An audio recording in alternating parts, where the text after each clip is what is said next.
So, with respect to ITC, what we already know is, in respect of unreported supplies, the amendment what is happened in that particular rule number 36 is, in respect of unreported supplies, further restricted from 20 to 10% is the crux of that particular story. Previously, with respect to unreported supplies, 20% of the admissible ITC or eligible ITC is allowed. Now it is reduced to 10%. So in respect of unreported supplies, further restricted from 20 to 10% is the story here. Sir, what is meant by the word reported supply and what is meant by the word unreported supply? In respect of the invoices or debit notes which have been uploaded by the concerned suppliers in GSTR1 are known as reported supplies. That means if at all the supplier uploads the invoice of a particular transaction, then it is known as reported supply. If the supplier does not upload or forgets to upload any invoice, it is known as unreported supply. That means the sales or the supplies which are actually uploaded by the supplier in the GSTR1 are known as reported supplies. The invoices or debit notes which are not uploaded by the supplier, in GSTR1 are known as unreported supplies. With respect to reported supplies, 100% ITC is allowed. With respect to reported supplies, 100% ITC is allowed. 100% ITC is allowed. Whereas with respect to unreported supplies,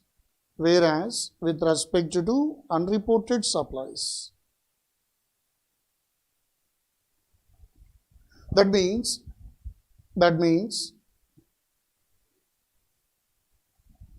the invoices or debit notes which are not uploaded by the concerned suppliers in their GSTR1, those are known as unreported supplies. With respect to those unreported supplies, only 10% is allowed. Only 10% is allowed, that too of reported supplies. So whatever the invoices, whatever the debit notes, the suppliers upload in GSTR1, they are treated as reported supplies, and whatever the ITC relating to them is treated as eligible ITC. In that, 10% will be allowed on unreported supplies. So the summary is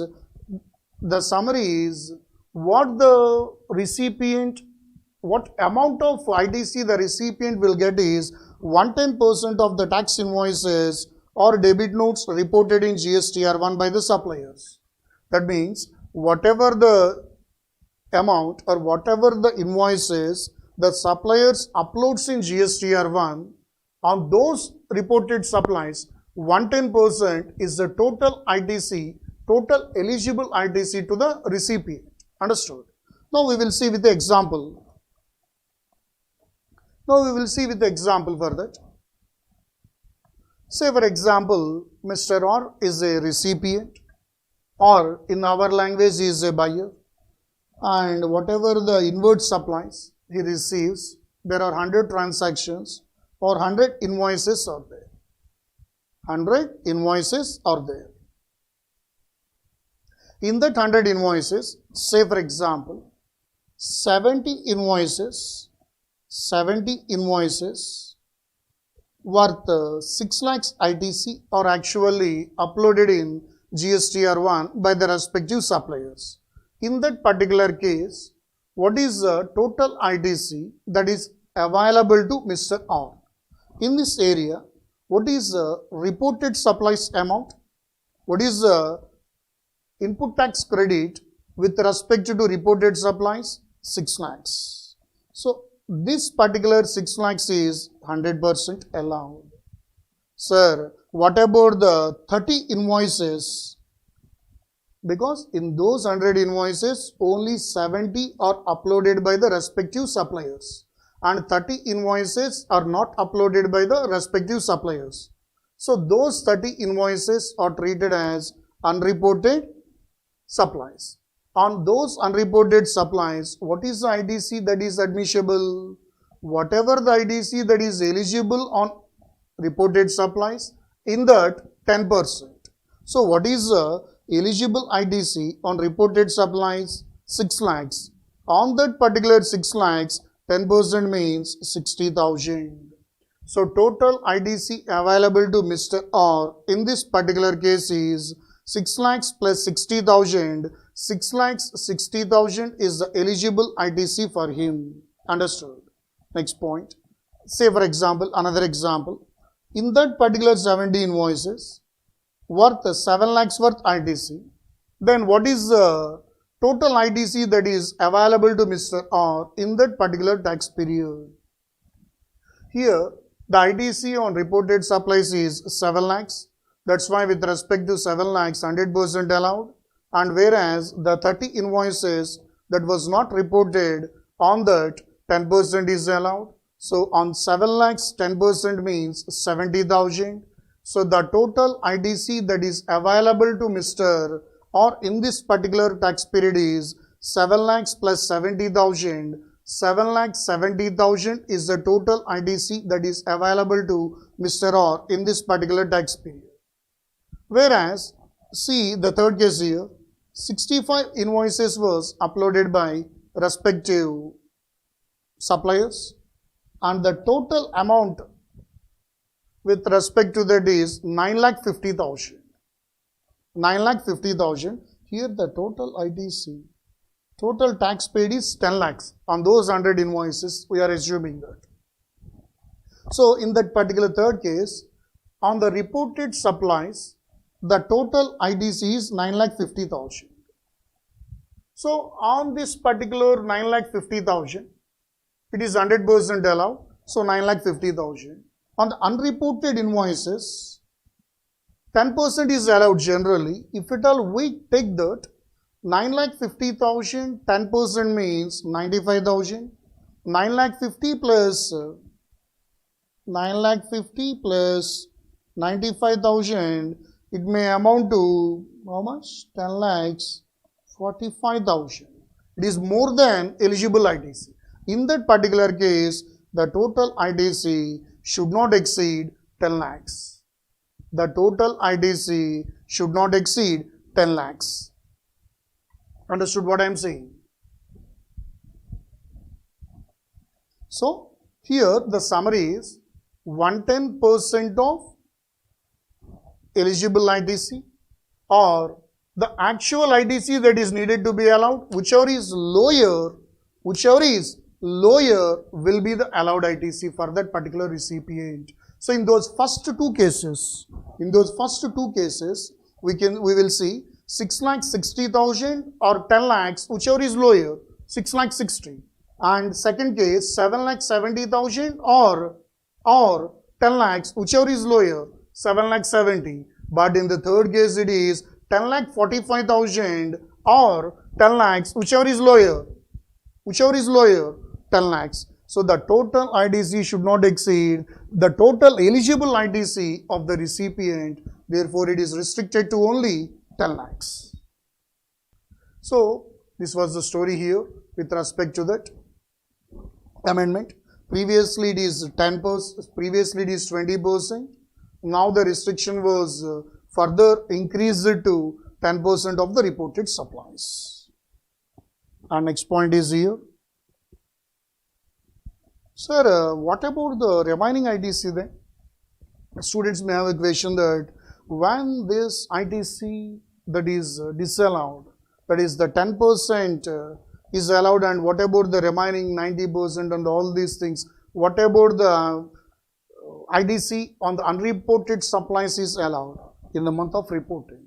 When those GST or when those supplies are reported by the supplier in their respective GSTR ones, then in that particular period, it is allowed as ITC for the recipient. Understood? And the next point is here, sir, is this particular restriction of 10%? What are the reported supplies and what are the unreported supplies, and in that what is the eligible ITC, for which 100% is allowed, for which only 10% of this particular reported supplies is allowed. We have to calculate these things, or GST portal or GST common portal or GST website will itself compute all these things. There is no auto calculation. Auto calculation, the answer is no. So the burden is on the recipient to compute all these things. He has to check his GSTR 2A. Why? Because whenever the supplier uploads outward supplies details in his GSTR 1, the data will be auto-populated to the recipient in his GSTR 2A. So he have to check which items are reflected in the GSTR 2A. It is the burden of proof is on the recipient to check GSTR 2A and what are the amounts or what are the inward supplies that are reflected in GSTR 2A, what are the inward supplies that are not reflected in the GSTR 2A. All these things should be done by the recipient himself. There will not be any auto calculation. Sir, all these things has to be computed supplier wise. All these things have to be calculated supplier wise. Answer is no. We should take the aggregate period. We will take the aggregate period. So we will take the consolidated inward supplies of all these suppliers. The computation will not be done or may not be done supplier wise.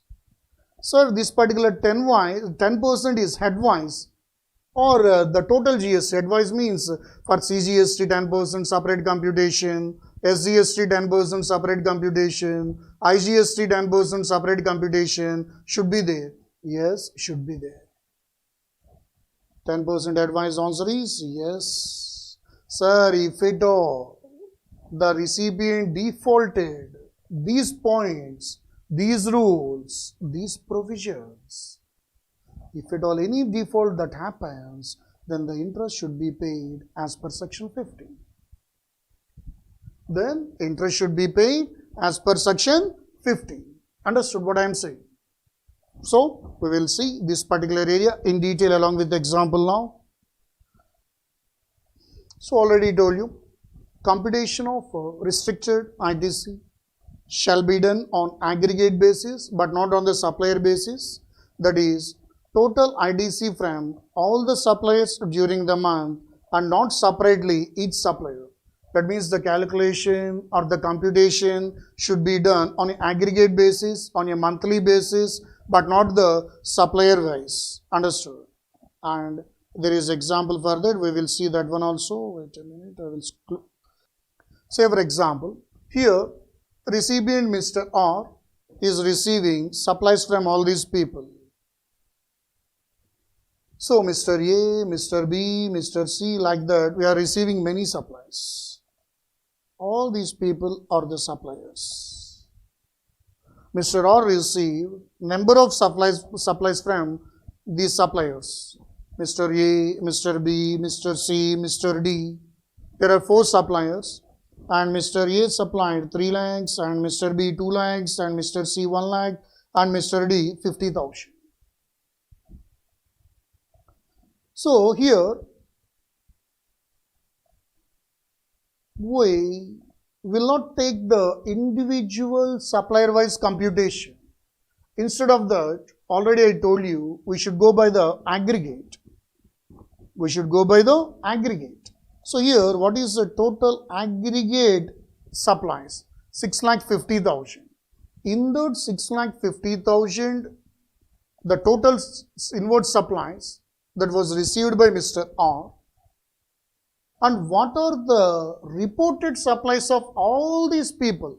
We should not go by individually. What is the amount that is reported by Mr. A? What is the amount that is reported by Mr. B? And what is the amount or what are the invoices that are uploaded by Mr. C? And what about Mr. D? We will not go by individual supplier wise.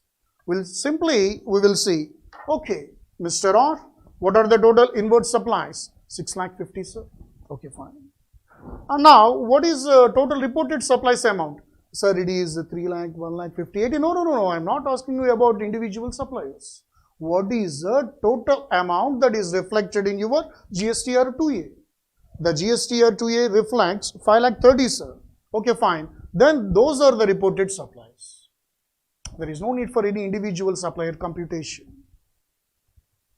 Simply, what is the total amount that is reflected in GSTR 2A is the reported supply for us. So, in this your case, it is 5 lakh 30. Sir, what is the eligible ITC, sir?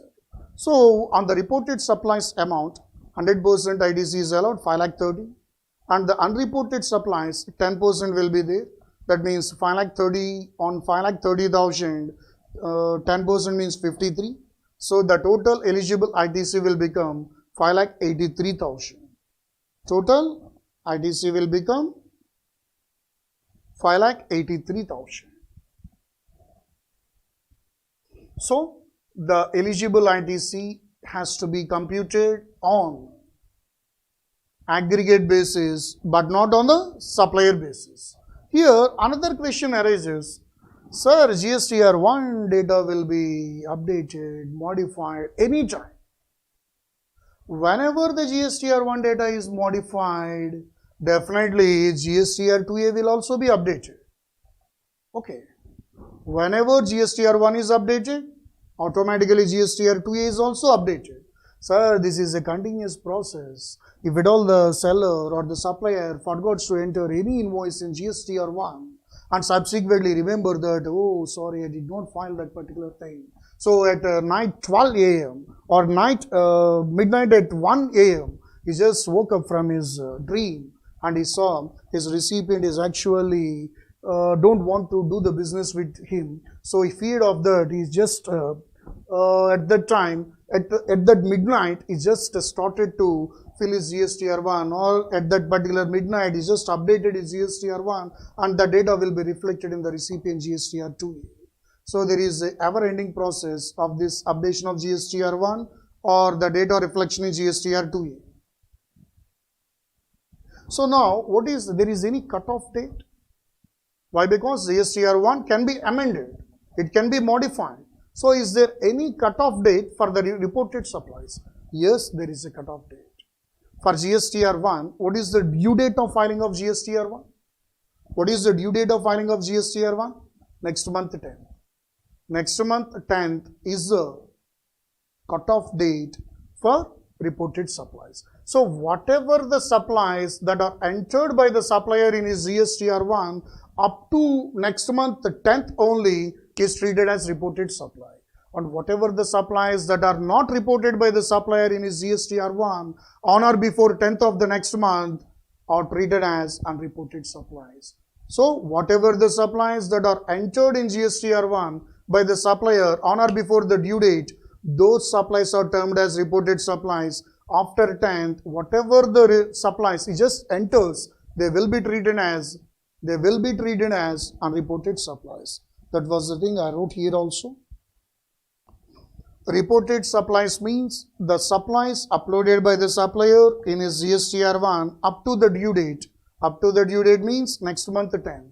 So, whatever the supplies the supplier uploads up to next month 10th date, those supplies are termed as reported supplies. All other supplies that are uploaded, even though they are uploaded after 10th, they will be termed as unreported supplies and only 10% is allowed. Sir, this particular concept is applicable to each and every supplies? No. The restriction of availment of ITC is imposed only in respect of those invoices, debit notes, the details of which are required to be uploaded by the supplier under section 31. So, whatever the supplies that are in relation to GSTR 1 and what are the supplies that are needed to be uploaded in GSTR 1, those supplies are only restricted if those supplies are statutorily not required to be uploaded in GSTR 1, then those supplies, on those supplies 100% ITC is allowed even though those things are not reported in GSTR 1. Sir, is there any areas like that? Yes. IGST paid on imports. Those things are not needed to be disclosed in GSTR1. So whatever the IGST that is paid on imports, it is allowed 100%. And document issued under RCM, that means RCM invoices, reverse charge invoices that are generated by the recipient himself, those documents cannot be uploaded by the supplier. Why? Because supplier is an unregistered person. If at all the supplier is an unregistered person, then only recipient will issue himself a reverse charge invoice. If at all the supplier is unregistered, how can he file GSTR1? So it is practically not possible. So with respect to reverse charge invoices, we can claim the IDC even though they are not reflected in our GSTR2A. And credit received from ISD. That means ISD invoices. What is meant by the word ISD? Input Service Distributor. Input Service Distributor. So ISD means generally will have centralized billing system, centralized accounting system, centralized billing system and centralized accounting system will be there. Generally total purchases will be done by the head office only and total IDC will be accumulated there, and whatever the IDC that was accumulated at that generally head office, it will be distributed to the branches based on ISD invoice. Generally ISD supplies will not reflect in GSTR1 as well as in GSTR2A. Even though those things does not reflect in GSTR2A, still the recipient branch can claim the ITC. So this was the thing that was there, and we will see in detail those matters. So restriction is applicable only to the supplies on which ITC is claimed on the basis of tax invoice or debit note. Generally, with respect to CGST rules as per rule number 36, as per rule number 36, there are 5 documents on which we can claim the ITC. Based on those documents, we can claim the ITC. Tax invoice, debit note, bill of supply, reverse charge invoice, and document issued by the ISD. Generally, it is ISD invoice. On these 5 documents, definitely we can claim the ITC.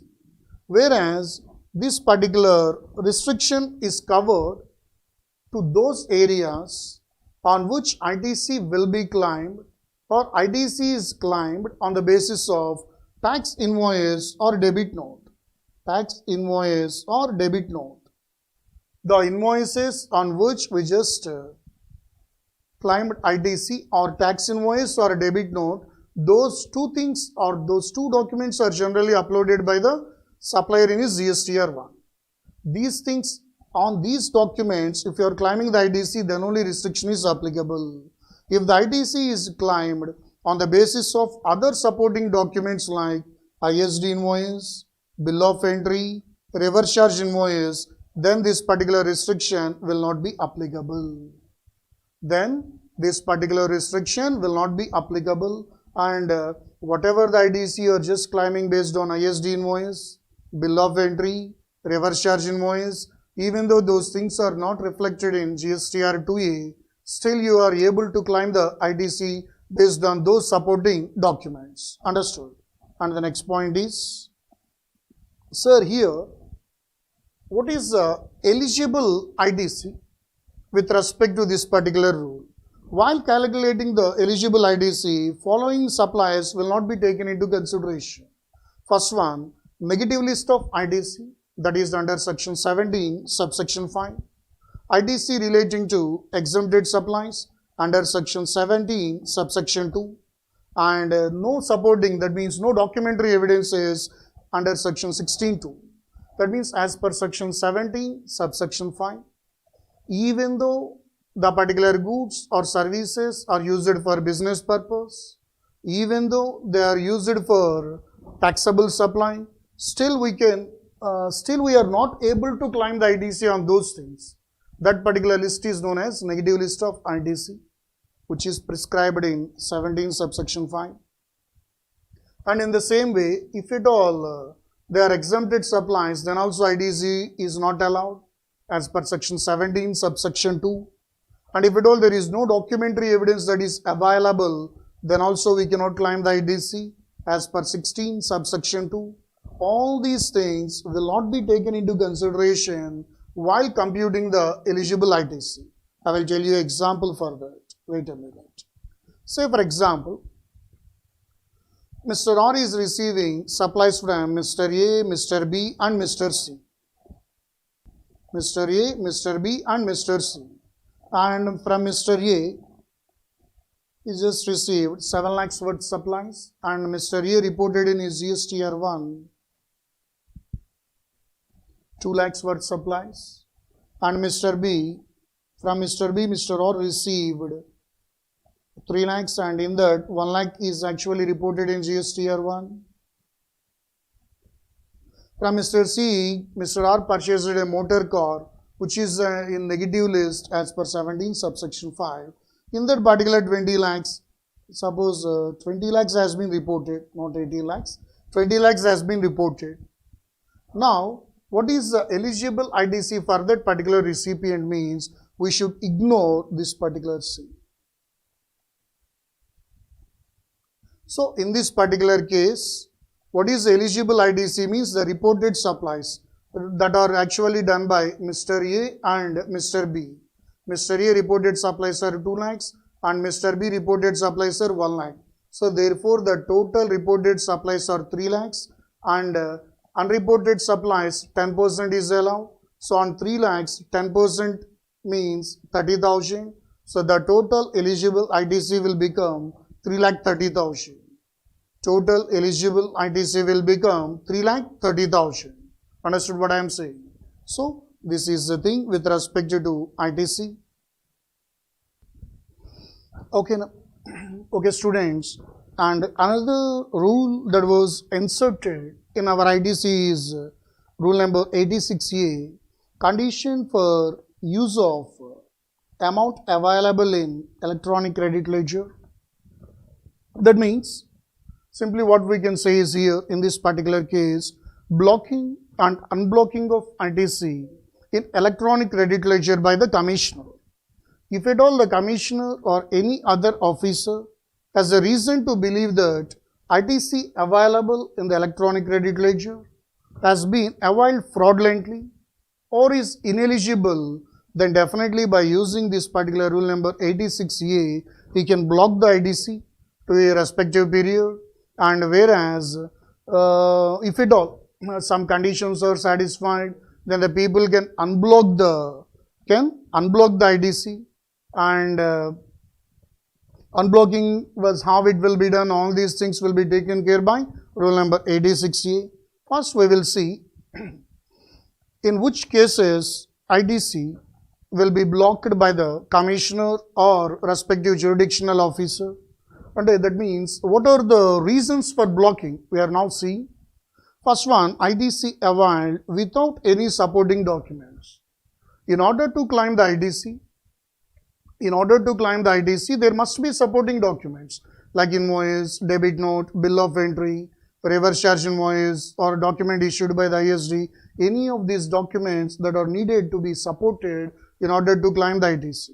If at all the recipient has claimed the ITC or availed the ITC without any of these supporting documents, then rule number 86A may come into C. And second one is, second circumstances or second reason for blocking may be the supplier does not exist. That means dummy supplier, fake companies, dummy companies, fake suppliers.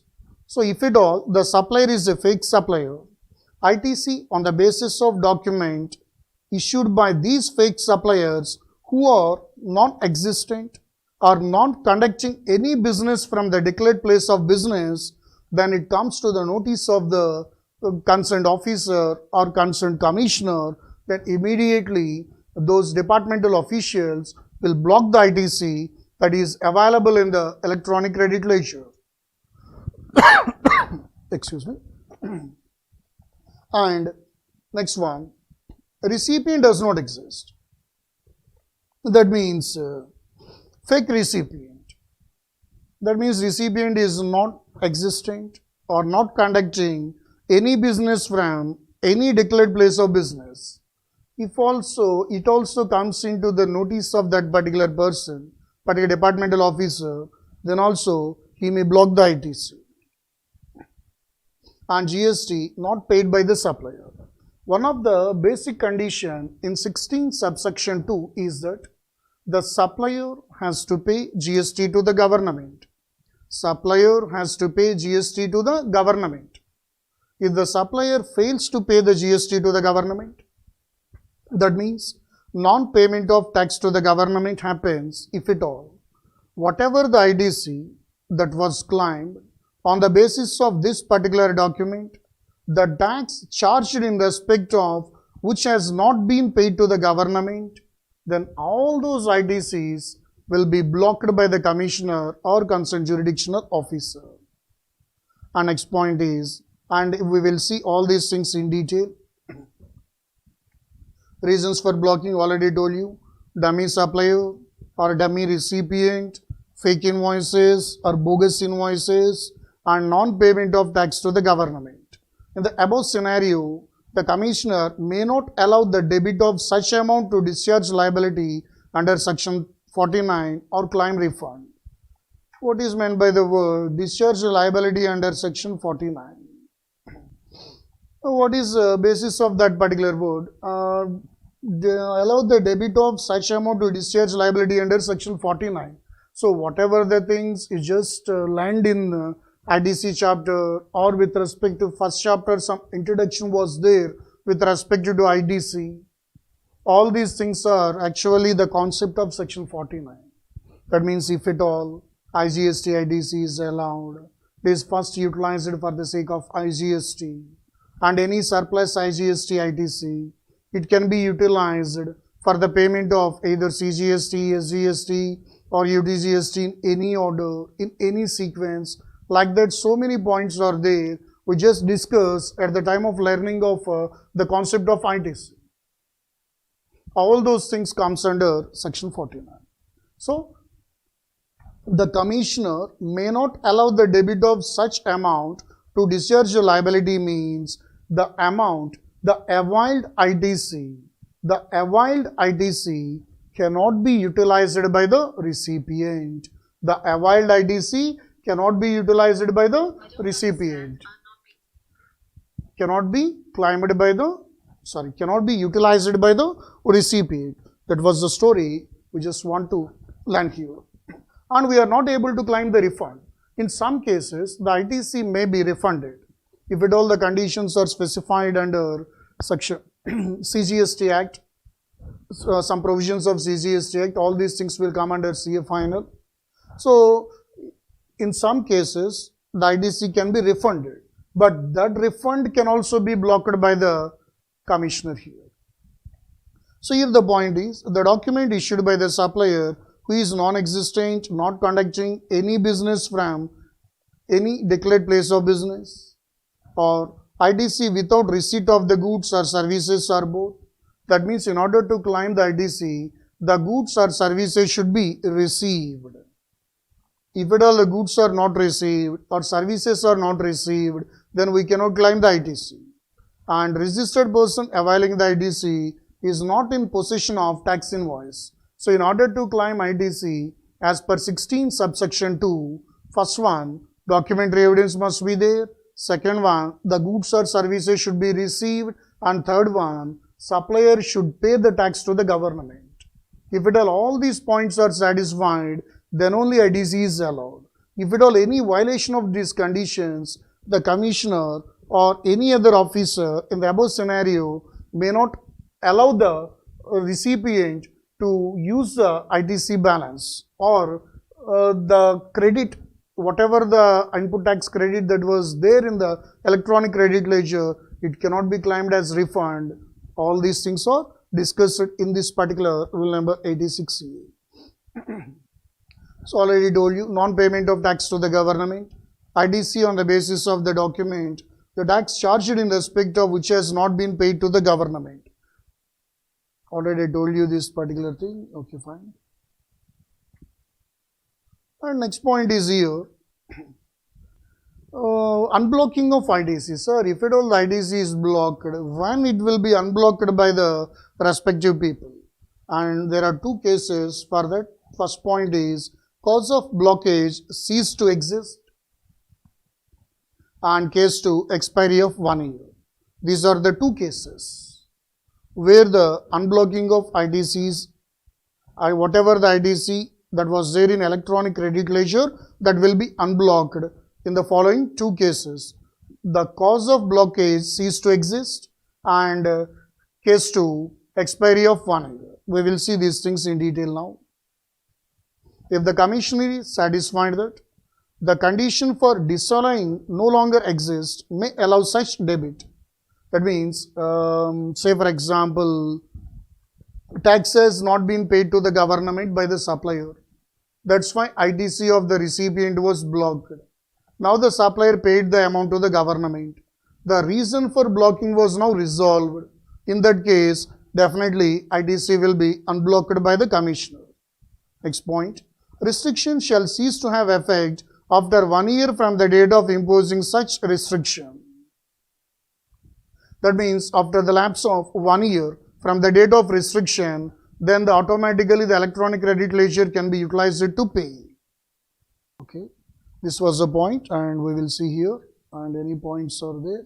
So already I told you this particular thing. ITC will be claimed by the recipient whenever section 16, 17, 18 conditions are satisfied.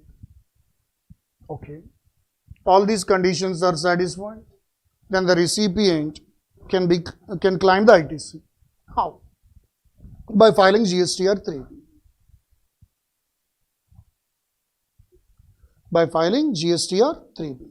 How? Once ITC is claimed in the return, it is credited to the electronic credit ledger.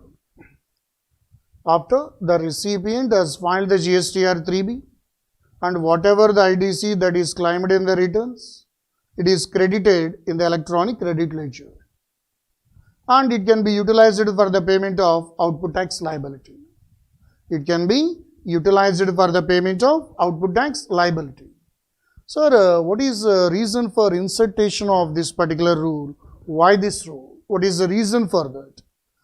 Generally, ITC can only be recovered by the department when the department knows it. If at all any wrong thing happens, then after knowing that particular thing, then only the department is able to recover those ITCs along with interest.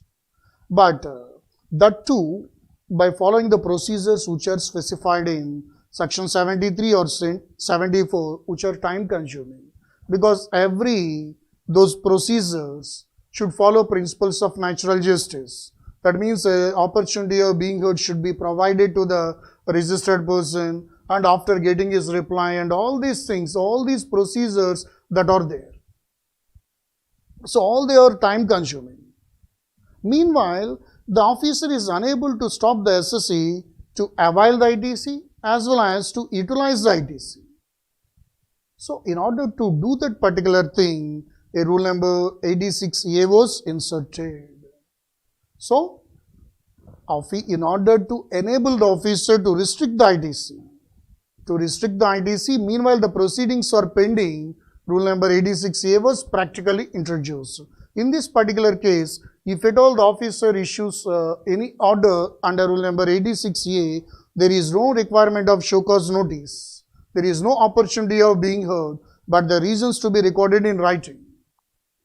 If at all any restriction that was imposed by rule number 86A, there is no requirement of show cause notice, there is no requirement of opportunity of being heard, but whatever the reasons that made the commissioner, that made the proper officer to issue such type of order, those reasons are to be recorded in writing. That is the one and only condition. That means in this way, the particular departmental officials can now able to stop the wrong people, wrong registered persons to follow unfair practices to avail and utilize the ITC.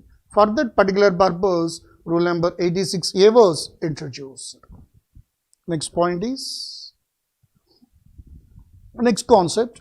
So this is the total story with respect to ITC, input tax credit. Now we will move to the simple topic of registration now. Wait a minute.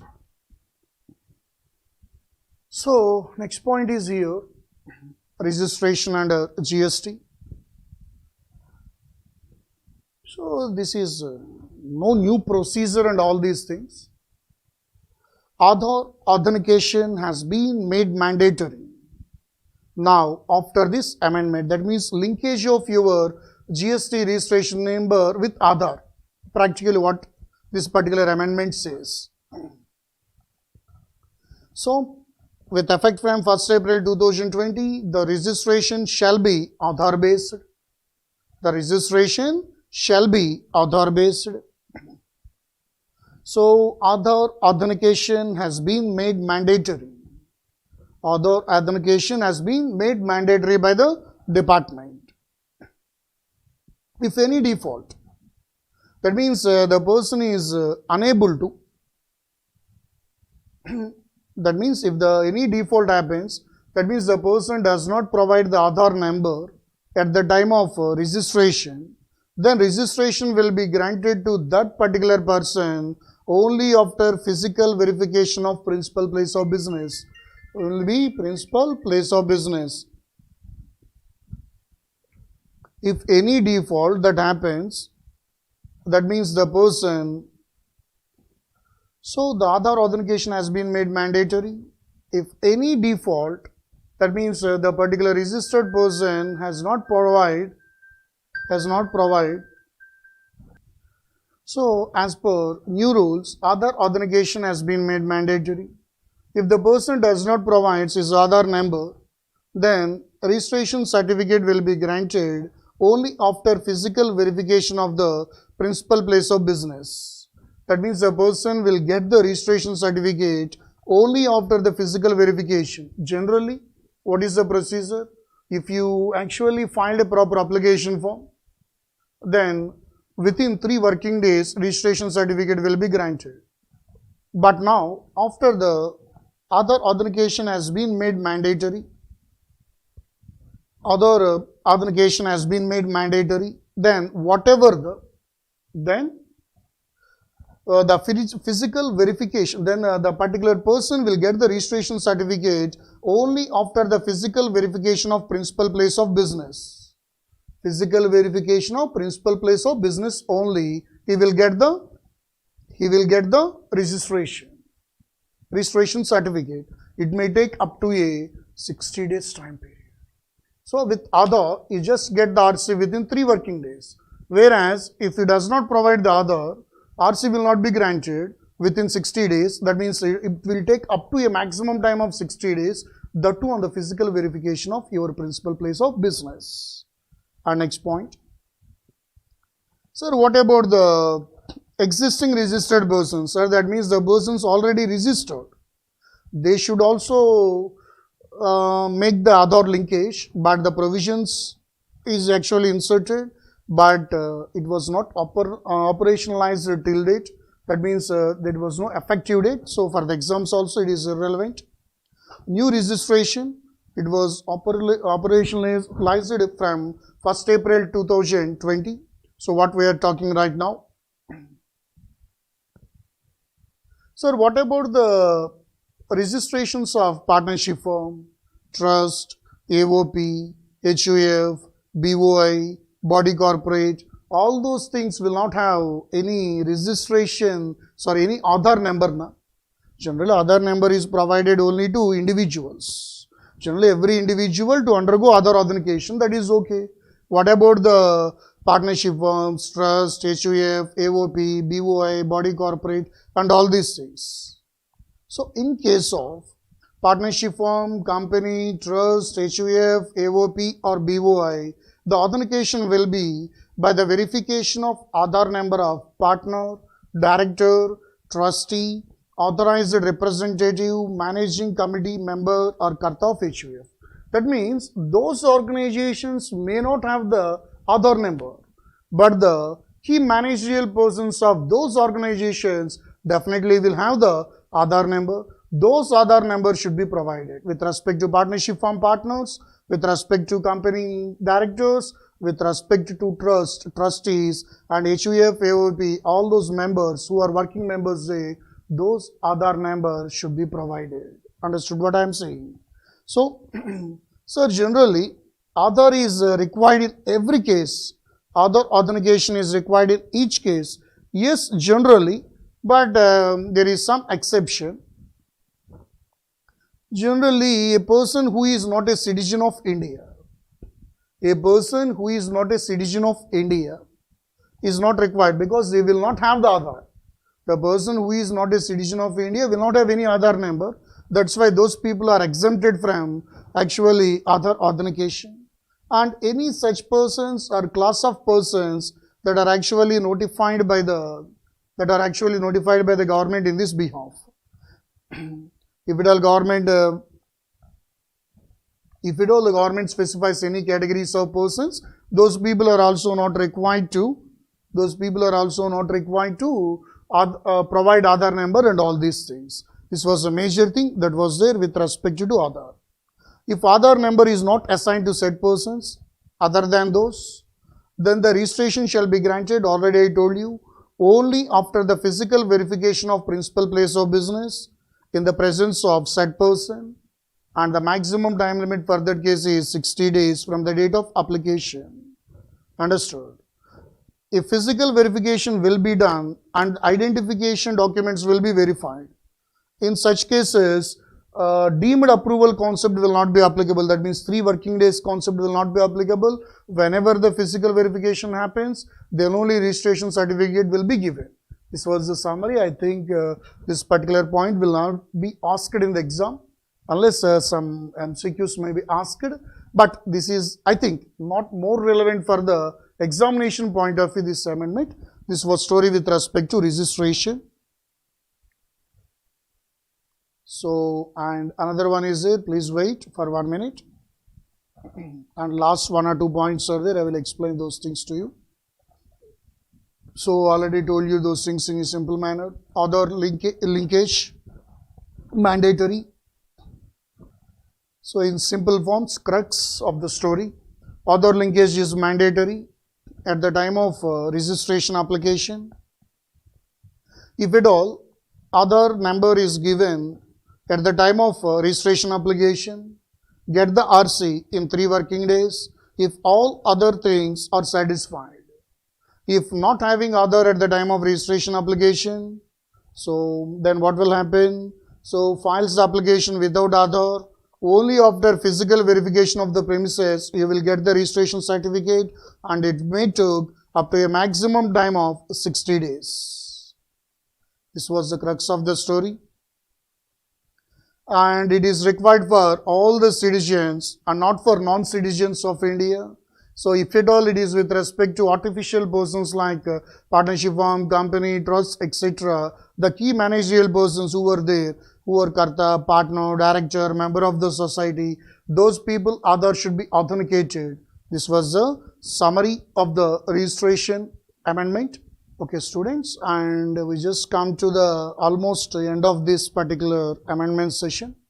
Last few little bit amendments are there, and in that the amendment is here, what we are seeing now on the screen, manner of payment of tax. That means previously, what we already know is with respect to payment of taxes, there are 4 major heads: IGST, CGST, SGST, and UTGST. Cess is also there.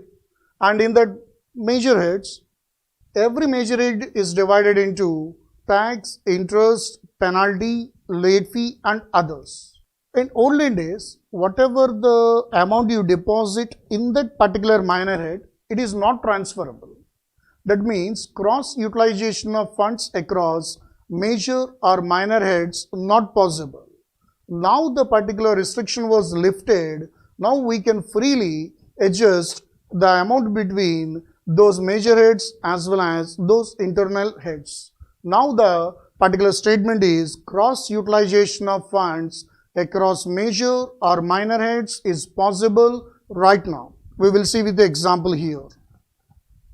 Here in this particular example, the output tax liabilities, here the output tax liabilities for IGST it is 27,000 and CGST 10,000 and SGST 10,000 is there. The total output tax liability is 47,000. The balance in electronic credit ledger is IGST 20 and CGST 6 and SGST 6,000 rupees. And so after utilizing the ITC balance, the amount required to be paid in cash is 27 minus 27, 10,000 minus 6, 4,000, 10,000 minus 6, 4,000, and the total balance that is needed to be paid in cash is 15,000. Understood? Now, there is a balance that is available in electronic cash ledger, IGST of 11,000 and CGST of 3,000 and SGST of 1,000. SGST of 1,000. So, in this case, there is a surplus balance of IGST. There is a surplus balance of IGST in this particular 4,000. So, there is a balance of 11,000 in electronic cash ledger in IGST, but the amount that is needed to be paid is 7,000. There is a surplus of 4,000 in IGST measure head, and whereas with respect to CGST, the amount required is 4,000, amount therein is 3,000, there is a deficit of 1,000 with respect to CGST, and with respect to SGST, the amount needed is 4,000, the amount there in cash ledger is 1,000, there is a deficit of 3,000. Now the surplus of IGST can be shifted to CGST 1,000 and SGST 3,000. So previously it was not possible. Now after amendment, internal transfer in electronic cash ledger between major and minor heads possible by using form number GST PMT 08. Maybe MCQs, for MCQs it is relevant. Form number GST PMT 09. By using this particular form, we can internally transfer the balances which are available in IGST, CGST and SGST and even between minor heads also. This was amendment that was there with payment of tax majorly. And next point is excess payment of the tax through ITC. Excess payment of the tax through ITC. So tax paid wrongly using the electronic credit ledger. That means tax paid wrongly using the electronic credit ledger. That means excess tax was paid. Say for example, the rate of tax is 5%. Instead of that, we just paid 18%. So the excess amount that was paid is 13%. Previously, what happened is this particular 13% excess will be reflected in the cash ledger, but it is not correct. That's why when refunded shall be recredited to the electronic credit ledger only. It should be done in the same mode. In which way you just paid the tax, in that way you will get the refund. You will pay by electronic cash ledger, then the refund will be given to electronic cash ledger. If you utilize the ITC balance, then the refund will be recredited to the electronic credit ledger. That means which mode you just pays, in that mode you will get the amount. If you are utilizing the electronic credit ledger balance, you will get the refund in that way only. If you are utilizing the electronic cash ledger, the refund will be reflected in that mode only. This was amended, that was there with respect to excess payment through ITC. And I think the last point here, e-invoicing concept. In this particular e-invoice concept was introduced slightly in a different way. Our ERP system is there, ERP system will be there. That means our computer systems and all these things. By using that particular system,